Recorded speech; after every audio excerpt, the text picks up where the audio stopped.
પતિ એ જ પરમેશ્વર છે. અહીંયા ભક્તિ ગુજરાતમાં ગરડી થઈ અને પાછી વૃંદાવનમાં ગઈ.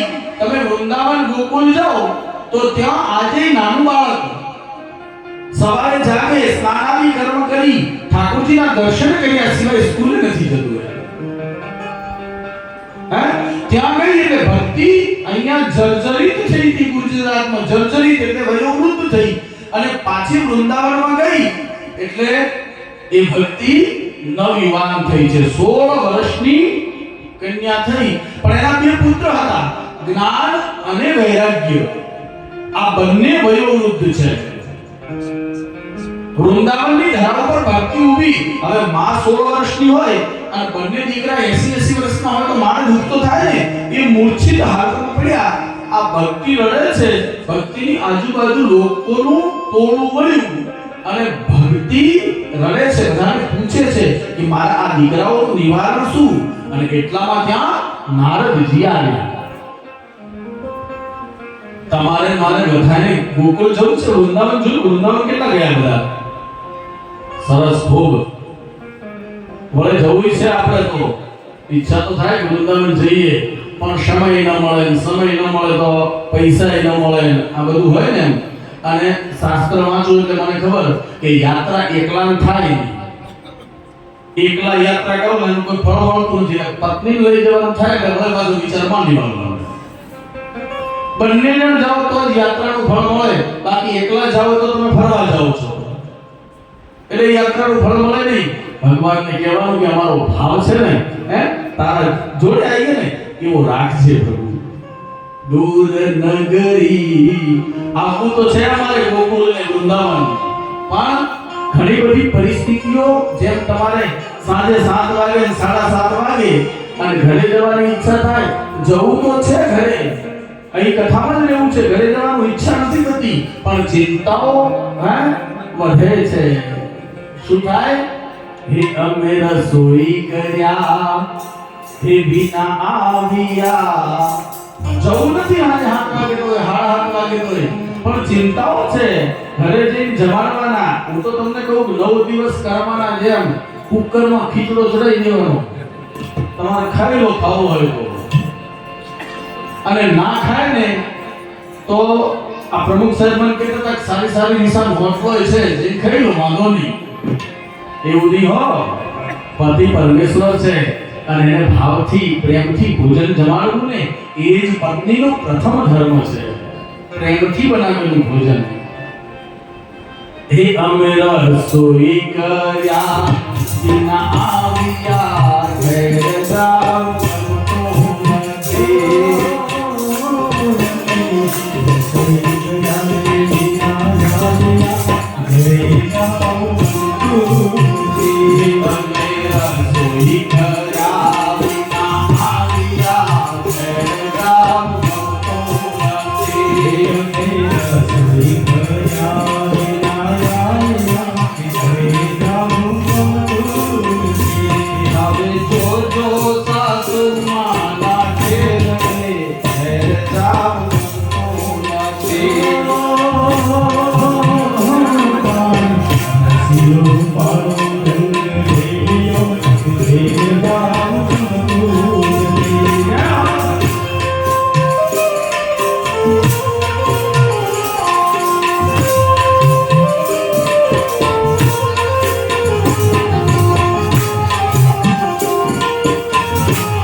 Hare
कृष्ण कल्याण की